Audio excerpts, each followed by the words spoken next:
Hello everybody, welcome back. Today as well we have got to another video. In this video I'll show you how you can put Japanese letters on a Roblox display name.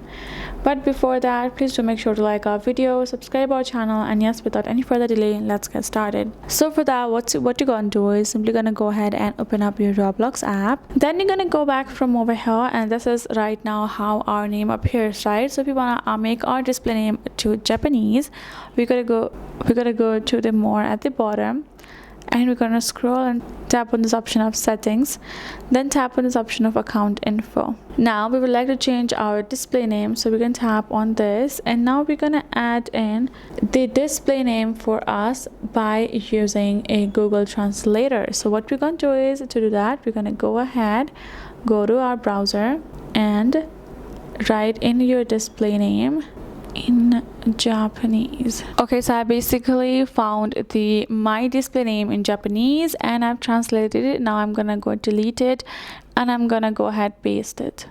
Now it's in the Japanese. I'm going to tap on save, and now my display name has been changed. You can see we're gonna go back and we have this be in a home screen, and you can see now it's changed to Japanese. You can do that as well. Go ahead, find the character or the name that you like in the Japanese language, and you can copy and paste right over here. That's it. Hope this video helped. Thank you so much for watching. I'll see you guys in our next video.